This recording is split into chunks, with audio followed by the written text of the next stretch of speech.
Okay. Then you introduce. Yeah. Ladies and gentlemen, please be seated.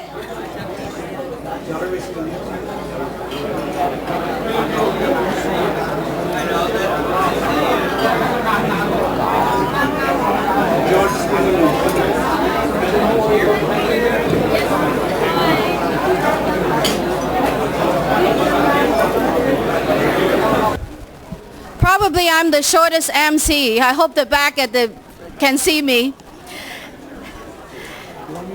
Yeah.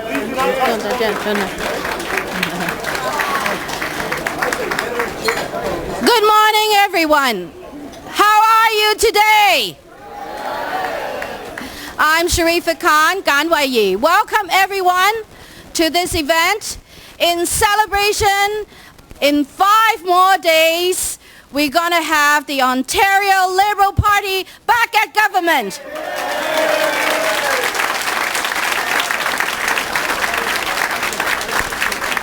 We're here in the Markham-Unionville riding because we want Michael Chan to be MPP again in this riding.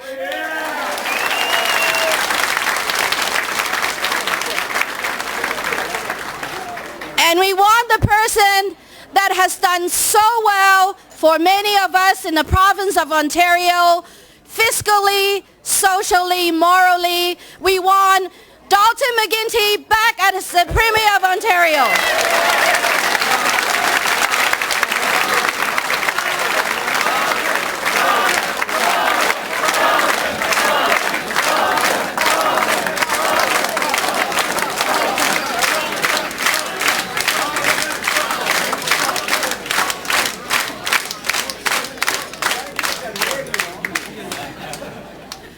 Welcome. Today we have so many supporters here because the Ontario Liberal Party has done well for each and every one of us, for our education, for our health care, for our foreign policy, for our economic development.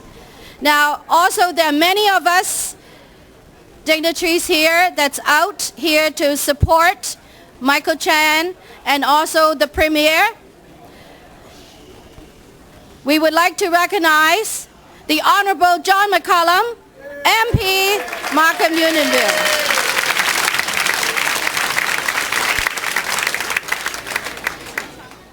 Regional Councillor Jack Heath of Markham.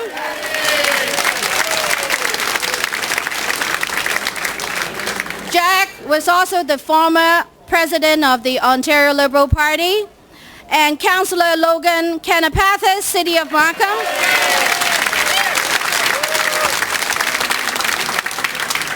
Former Markham Councillor Khalid Usman.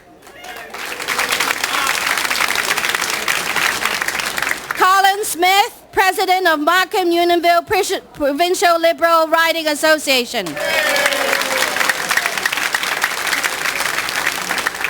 Pat Howe, President, Markham-Unionville Federal Liberal Riding Association. And the Liberal candidate for Oak Ridge Markham, Dr. Helena Jezek. And her Chinese name is Ho Wai Si. Make sure you vote for her. Now, with no further ado, let me introduce Michael Chan.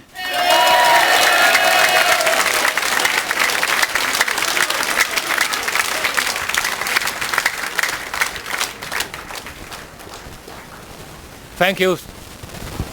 Thank you, Sharifa. Good morning.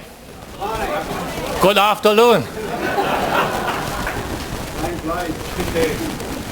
Ladies and gentlemen, I have the honor of introducing our Premier today. Dalton McQuinty believes Ontarians can take on the world and win. He says we have to equip them with the education and skills, health care and prosperity they deserve. 4 years after he was elected Premier, Dalton McQuinty is doing just that. His plan is getting results. In our schools, test scores are up. graduation rates are up.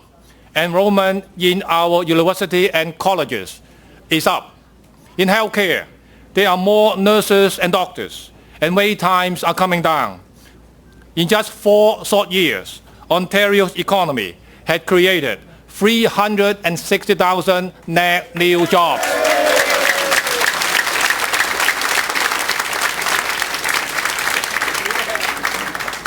Under Dalton's leadership, Ontarians are working, and they are working together. Across Canada and across the world, people are taking notice. Dalton's fight for fairness of Ontario when it comes to the nation's finances led Maclean's magazine to dupe him as Mr. Ontario.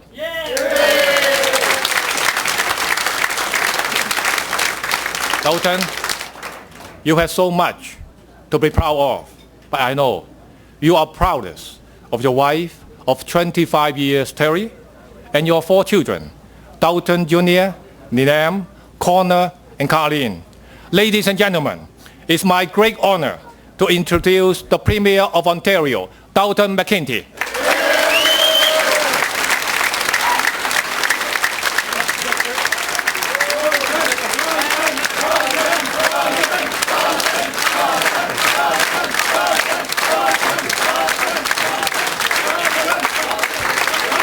Thank you. Thank you very much. Thank you very, very much. Michael, thank you for your wonderful introduction. Sharifa, thank you for kicking things off here this morning. And I want to thank all of you, my friends, for coming out today. It's a beautiful Ontario weekend fall day, and you all have other options in life. I'm sure you could have been elsewhere, and I'm really grateful to see you here in such good numbers. As you know, in Ontario this weekend we're celebrating Thanksgiving, and it's an opportunity for us to reflect on and celebrate everything that we've got going for us. This is the greatest province and the most blessed country in the world, and we have so much to be thankful for.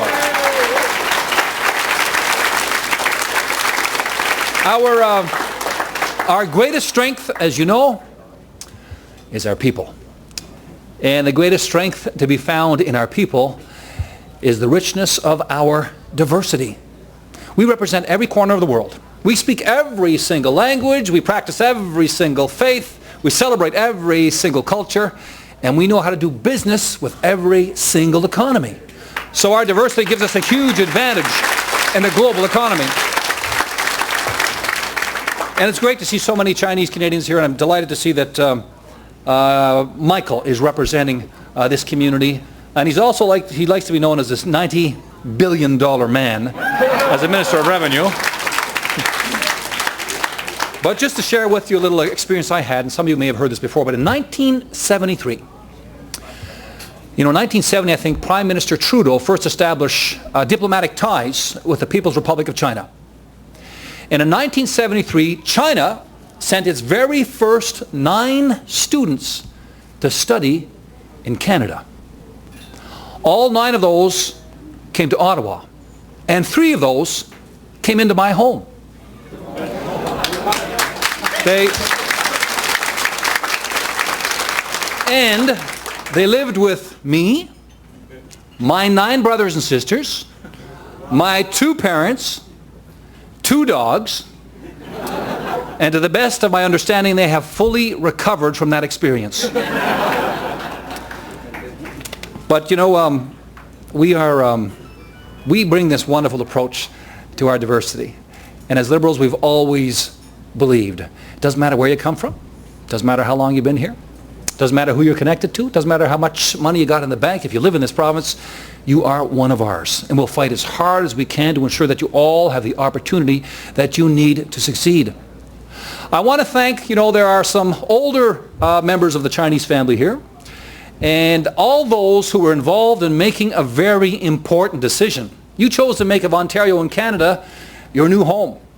So to all of those involved in making that critical decision, thank you. Thank you so much for choosing Ontario, for choosing Canada.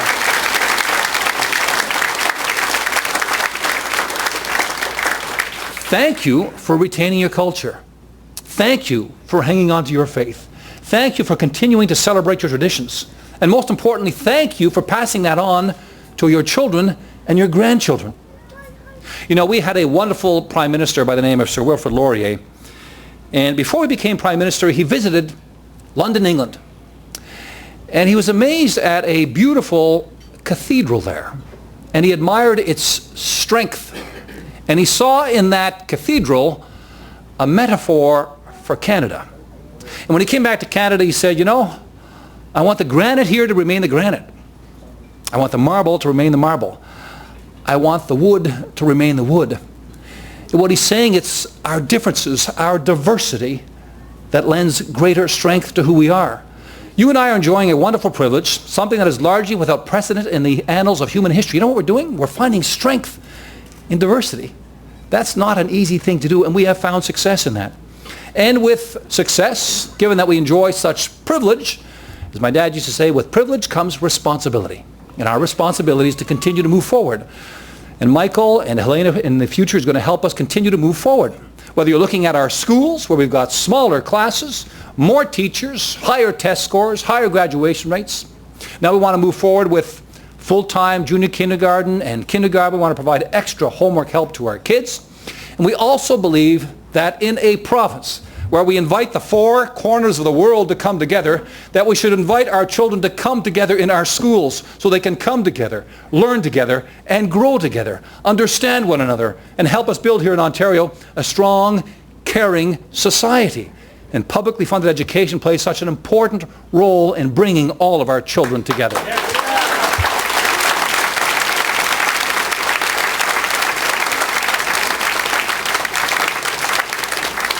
Now, you will know as I do that people are the same everywhere. When it comes to the hopes and dreams that they have, the greatest hopes and dreams we have are for our children and our grandchildren. That's why we are so devoted to improving the quality of education we offer inside our publicly funded schools. Now, what else is of grave concern, great concern to everybody in the family, right? We see a good cross-section of ages here. We see seniors. We see middle-aged people, like myself. I guess I'm not middle-aged. All right? We see some 20-year-olds. We see some teenagers. And we see some children as well. Well, I can tell you, all of us need to be able to count on good, quality public health care. We've got to make sure it's there for us. That's why Michael and I have worked so hard to get wait times down, to get more nurses and more doctors. And now we want to keep moving forward. Right? We want to hire still more nurses. We want to get doctors for another 500,000 Ontarians. We want to continue to build hospitals. It's really important to ensure that at any point in time, should anybody in the family get sick, that we've got access to good quality health care. We've got to make sure our natural environment is safe and clean. Right? We've passed a whole bunch of new laws protecting our water, protecting our land quality. We want to move forward still further and ban the cosmetic use of pesticides and reduce toxic emissions.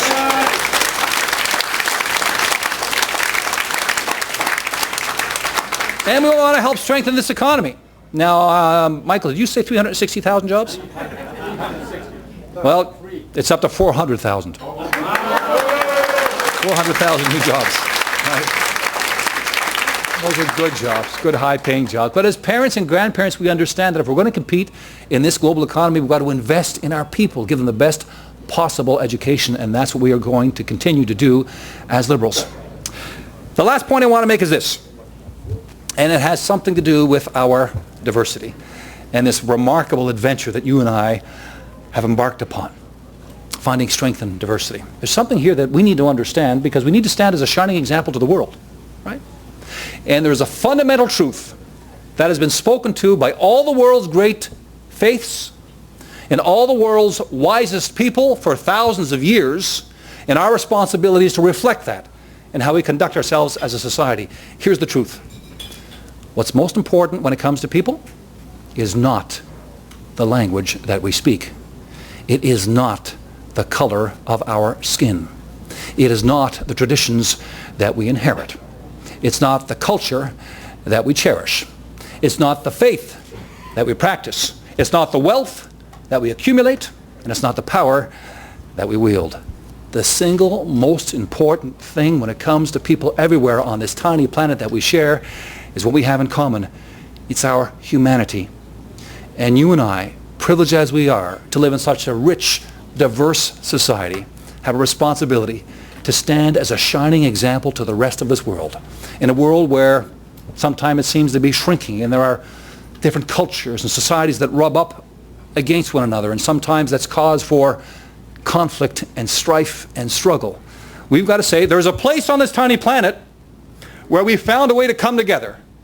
We found a way to understand that we are in this together. We found a way to stand together.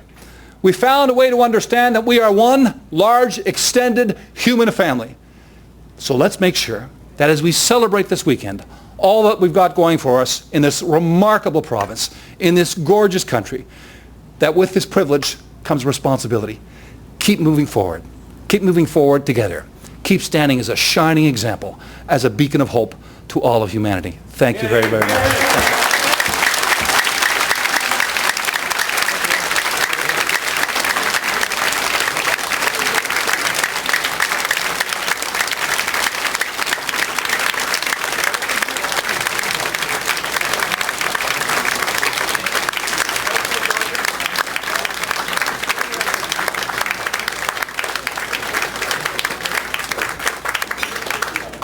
Premier, I want to thank you so very much for being with us today. Markham is especially privileged. Yesterday you were in my wonderful riding of Oak Ridges, Markham, and today in my very good friend Michael's riding here in Markham, Unionville. I've been knocking on a lot of doors over the last few months, actually 15,000 and still counting.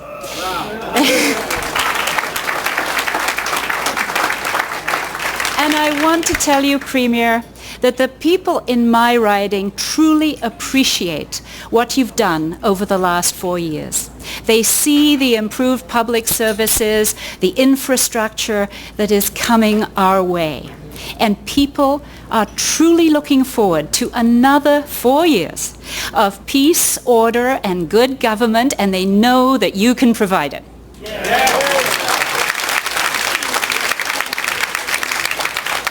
So on behalf of us all, I'd like to thank you so very much. We're looking forward to Wednesday, for you to be our Premier again and have a majority government at Queen's Park.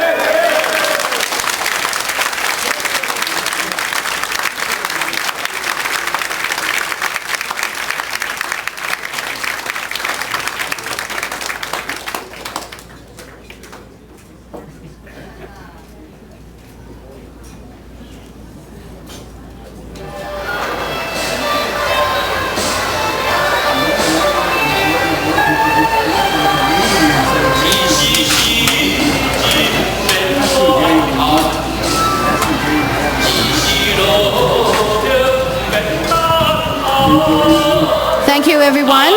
So I could hear a lot of stomach growling. Lunch is served.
Well, here's the great news. You know, the NDP didn't close any hospitals. They just didn't build any. The Conservatives actually closed hospitals and were actually building hospitals. So the really important news for the people of Sarnia is that they're getting a new hospital, and we're very proud to be participating in it. But in addition to that, can you explain why the costs are? We're going to make sure that we get great value for the money that's invested in there on behalf of the public. But let me tell you something else. Hospitals are expensive. They're places where we bring our families in times of need. It's where the ambulance comes. It's where somebody comes to get cancer treatment. It's where people go to want to go operations. It's a place that we've got to be able to count on. And at the beginning of the 21st century, hospitals, complete with all the sophisticated technology, and doctors and nurses are expensive propositions. And we're going to keep moving forward. We're going to keep building hospitals in the province of Ontario. We've got about 100 hospital construction projects about to begin or actually underway. And you can't do that. You can't keep moving forward in those areas if, like the Conservatives, want to take $3 billion out of healthcare. Does that mean you don't care about the cost overruns? You bet we do. We're going to be absolutely sure that we get good value for every public dollar that is invested in those hospitals. John Tory and Howard Hampton are trying to stay away from the issue of faith-based funding. They say it's been too much in the spotlight, but you're bringing it back today. Why? You know, any issue that affects 2 million students, I think is pretty powerful. You reach into a lot of homes when you start talking about the future of publicly funded education. And the great thing about this campaign and this election is that people now have a very clear choice. If you think that we can take $500 million out of our publicly funded schools and divert that to private religious schools, then you can vote for the Conservatives. But if you believe, as we do, that the single most important thing that we can do to build a bright future, a caring society, and a strong economy is to invest in our children and to keep bringing them together inside our publicly funded schools, then you should vote Liberal. Is it your priority other issues? Hey, listen, you just asked me a question about any issue I'll talk about. But you know, we've been talking about schools because that's really important to families. We've been talking about healthcare because that's important to our families. We've been talking about the environment. We've been talking about good jobs. On healthcare, your opponents are saying they'll scrap the health tax for the poorest residents of the province. Did you look at that in your 2009 review? If not, why not? The commitment that we're making is to continue to invest in our public healthcare system. We're calling for close to $9 billion new dollars to be invested on top of the money that's being invested there at the present time. And I think families understand a couple of things. Number one, we've all got to pitch in. We've all got to make sure that healthcare is strong and vital and vibrant for all of us, just in case we need it. And sooner or later, everybody in the family is going to have to call upon our healthcare resources. The next thing that families have to keep in mind is that in order for us to do that, we've got to invest together. And when we devised that premium, you know, we ensured that our poorest families would not have to make a contribution. I know it can be a sacrifice for everybody else. Rob, you know, I grew up in a family of 10. My dad was a professor, but he taught night school and he taught summer school because we needed the money. My mom worked as a nurse throughout raising her 10 kids because we needed the money. So I know how hard it can be for families to make that kind of a contribution. But you know, we've got to know that healthcare is going to be there for us. You know that my mom recently fell down and broke her hip. I googled the cost of that. South of the border, it's $39,000 to repair a broken hip. But why can't you afford to just raise the threshold another $10,000, for example? No, the commitment, I understand. I understand it's a challenge for families, and what I'm saying to them is that we are in this together. It's important that we maintain the quality of our healthcare system so that if anybody should have a call upon it, they'll be there for us. Vous tirez de l'arrière dans le sondage Ipsos-Ri, vous tirez de l'arrière dans l'Est ontarien. Vous êtes derrière les conservateurs. Il y a un candidat conservateur à Ottawa, Mike Patton, à Ottawa-Ouest, Népine, qui dit finalement que tout ça, c'est à cause de la colère des gens d'Ottawa, qui sont mécontents de voir que vous financez davantage les gens de Toronto que les gens d'Ottawa. Qu'est-ce que vous en pensez? Je ne suis pas en accord avec les chiffres qu'a fait sortir les conservateurs d'Ottawa. C'est typique que tout partout dans la province, on me dit qu'on favorise une autre région de la province. Mais je fais des grands efforts pour être juste envers toutes les régions. Et si vous jetez un coup d'œil sur ce qui s'est passé à Ottawa, nous avons presque 500 millions de dollars de nouveaux investissements dans nos hôpitaux. presque 500 millions de dollars d'investissement dans nos transports en commun et dans nos chemins. Je pense que ceux et celles qui habitent à Ottawa vont constater que nous faisons du progrès ensemble. Sur la question de l'éducation, une dernière chose sur la question de l'éducation, la question des écoles confessionnelles, pourquoi est-ce que vous pourrez revenir là-dessus aujourd'hui? Je parle toujours, comme vous savez très bien, sur 4 grandes questions tout le long de cette campagne: l'éducation, les soins de santé, l'environnement et l'économie. Et c'est impossible d'éviter de parler sur le sujet de nos écoles parce que tant que société et tant qu'économie, on met tous nos espoirs dans nos enfants. Et quand on parle d'un sujet qui affecte 2 millions de nos enfants, d'après moi, c'est une question assez importante. Alors, je vais continuer de parler sur ce sujet jusqu'à la fin de la journée. We get a couple questions from local market council here. So I know the new poll has showed us the Liberal is on the lead. So how confidence you will have the majority government after? Well, we're going to continue to work as hard as we can. We're confident that we're talking about the kinds of things that Ontarians want to hear about. You know, families everywhere have the same kinds of hopes and dreams for their kids and wants to make sure that we continue to support publicly funded schools.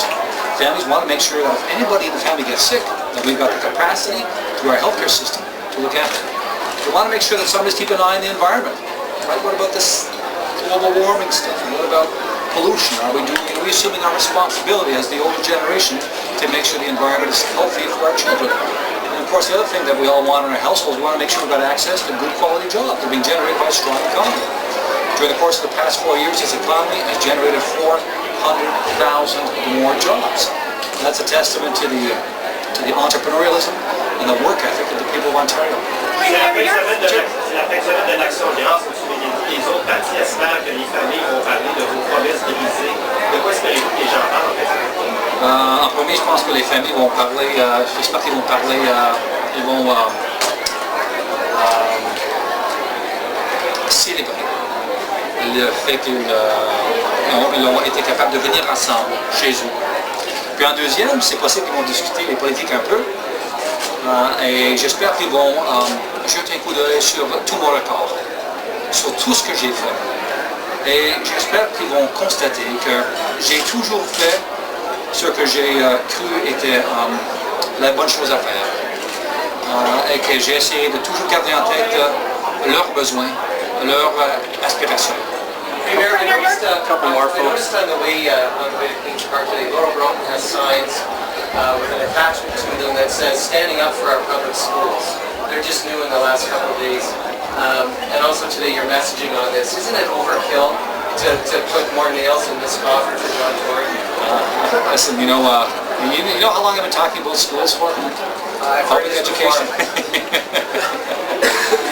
Since the day I got the job. In fact, the very first day, I can recall the first question that I was able to put to the Premier of the day, when I gained the job of leader of the opposition, I asked the question about kids. The bottom line is, if they do well, we do well. So we're going to continue to talk about our schools and the future of our schools. I mean, it's important. Anytime you've got an issue that affects 2 million kids, you are really connecting into a lot of households in Ontario. Premier, your security team abruptly kicked out a man who was sending out flyers today about MNP. It's kind of an issue you've avoided. How come and what is your takes on the whole referendum? I'm not aware of what happened on the ground. I can tell you that there's another important decision that Ontarians have got to come to grips with. I'm encouraging all Ontarians to take advantage of the information that's out there. There's a great website. I think most of us have received pamphlets. Inform yourselves. Given Ontarians to an opportunity to do something that no other generation has ever had the opportunity to do. How do you feel about it? I think it's a great opportunity for Ontarians to decide whether they want to keep this system or exchange it for another. What will you be voting? Here's the commitment that I made. As you launch those staccato-like questions. The commitment I made to our Citizens Assembly. They were really pleased to be able to take this responsibility on, all 206 of them. The first request they had of me was that could I require of the entire government caucus that they not get involved in this decision. I said, I can't do that. They said, well, could you keep the cabinet out of this decision? I said, I can't do that either. And they said, well, could you make a commitment not to influence the outcome of this debate? And I said, yes, I will. So I've got a caucus on different sides of this issue, and it's an opportunity for Ontarians to decide how they want to elect their politicians. And I have complete confidence in their collective wisdom. Thanks very much. Thanks, everybody.